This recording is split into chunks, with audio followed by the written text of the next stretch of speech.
Hello friends, welcome to my channel. I am doctor Veena Sethi और आज के इस वीडियो में हम देखने वाले हैं कि पीरियड्स के दिनों में हमें अपना हेयर वॉश करना चाहिए या नहीं करना चाहिए और हमें कब करना चाहिए, उसके पीछे क्या लॉजिक है, आज हम इन सबको डिस्कस करने वाले हैं। तो सबसे पहले आप ये देखिए कि जब आप पीरियड से होते हैं तो उसमें कभी कभी आपके पीरियड्स रेगुलर होते हैं, कभी कभी इरेगुलर होते हैं और जिनको रेगुलर होते हैं उनको वो ठीक 28 दिन बाद आ जाते हैं। लेकिन इसका मतलब ये नहीं है कि अगर वो ठीक 28 दिन बाद आ रहे हैं तभी रेगुलर कहलाएंगे वो, और अगर 30 डेज के बाद आ रहे हैं तो रेगुलर नहीं होंगे। अगर आपको वो हर बार फिक्स टाइम के बाद, जैसे कि अगर हर बार वो 28 डेज के बाद आते हैं या 26 डेज के बाद या 35 डेज के बाद आते हैं, इट मीन्स वो अपने आप में रेगुलर हैं कि आपको आने से पहले पता चल जाता है कि आपके पीरियड्स कब आने वाले हैं। लेकिन कुछ केसेस में, कुछ फीमेल्स में क्या होता है कि कभी वो 20 डेज का साइकिल होता है, कभी वो 30 डेज का होता है, कभी 40 डेज का होता है, कभी 25 डेज का। तो ऐसे पीरियड्स को हम इरेगुलर पीरियड्स कहते हैं, जिसमें आपको पता नहीं चलता कि आपकी दफा नेक्स्ट पीरियड कितनी तारीख को आने वाला है। तो आप दोनों ही केसेस में क्या देखेंगे कि जब आपको रेगुलर पीरियड्स हैं या इरेगुलर पीरियड्स हैं तो वो आपको ज्यादातर 2 से लेके 5 दिन तक आपके पीरियड्स रहते हैं। और जब ये 2 से 5 दिन तक आपके पीरियड्स चलते हैं, उस दौरान जो आपके यूट्रस की इनर लाइनिंग है, एंडोमेट्रियम जिसको हम कहते हैं, वो इनर लाइनिंग जिसके ऊपर आपका जो ओवुलेशन के बाद अगर कंसीव होता तो वहीं पे आके वो जुड़ता, तो वो जुड़ा हुआ रहता है। लेकिन अगर आपने कंसीव नहीं किया है, प्रेगनेंसी नहीं की है, तो वो जो इनर लाइनिंग है पूरी की पूरी यूट्रस की, वो धीरे धीरे वहां से हट के बाहर आ जाती है ब्लड के साथ और नई एंडोमेट्रियम लाइनिंग तैयार होती है अगले पीरियड के लिए।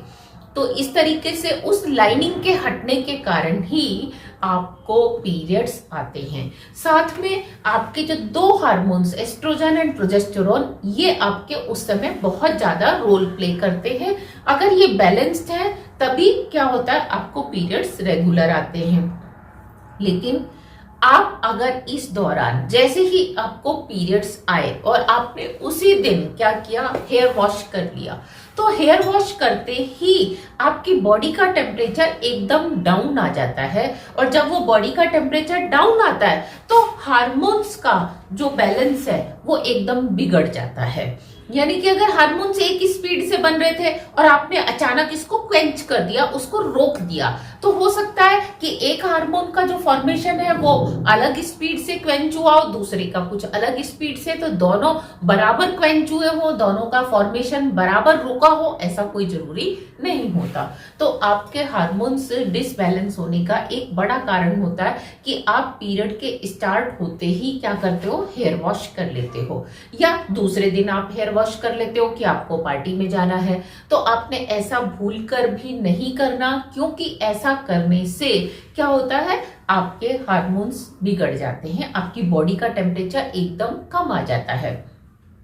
तो अब आपका क्वेश्चन होगा कि फिर आपको हेयर वॉश कब करना चाहिए। तो अगर जो आपके पीरियड्स रेगुलर हैं तो आप पीरियड स्टार्ट होने से 1 दिन या 2 दिन पहले आप हेयर वॉश कर सकते हैं। और अगर आपके पीरियड 3 दिन, 4 दिन, 5 दिन चलते हैं तो कभी भी भूल के भी 3 दिन से पहले आप हेयर वॉश ना करें, और हेयर वॉश करें तो 3 दिन के बाद ही करें। यानी कि आप 4th डे पे कर सकते हैं, आप 5th डे पे हेयर वॉश कर सकते हैं। अब इसके पीछे आप एक चीज और समझो कि ये आपकी अगर यूट्रस की जो पूरी अंदर की दीवार है, वॉल है, वो है, और इसके ऊपर एक लेयर चिपकी हुई है, वो धीरे धीरे धीरे धीरे क्या कर रही है, उतर रही है और साथ साथ वो हील हो रही है। अब आपने क्या किया कि अगर हेयर वॉश कर लिया, बॉडी का टेम्परेचर कम आ गया, तो यहाँ पे जो हीलिंग वाला प्रोसेस है हो सकता है वो पूरा जगह पे ना हो और आपको कोई दिक्कत हो। तो कम से कम अगर अभी आप फर्टाइल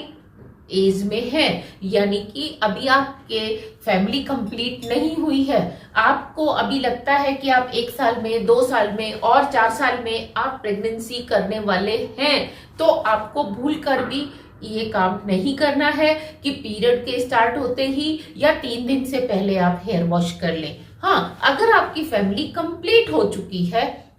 अब आपको लगता है कि नियर फ्यूचर में आपने प्रेगनेंसी नहीं करनी है, तो कोई बात नहीं, आपका मन आए तब आप हेयर वॉश कर सकते हैं, पर फिर भी हो सके तो आप इसको अवॉइड कीजिए, क्योंकि अगर हार्मोन्स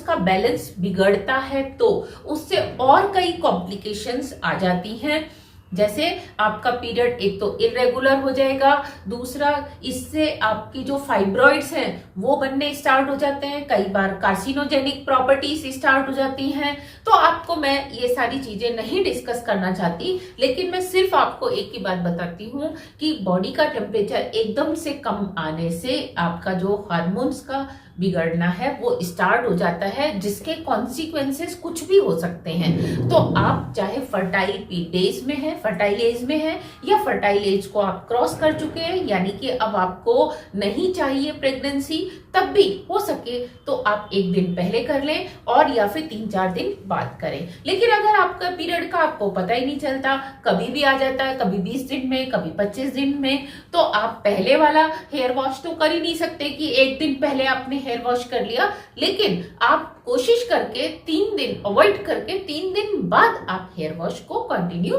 कर सकते हैं। तो ये थी मेरी आज की छोटी सी information. Thank you very much, all the very best. और अगर आपको ये इन्फॉर्मेशन अच्छी लगी है तो अपनी सारी फ्रेंड्स के साथ आप इसको शेयर करिए। All the very best, thank you.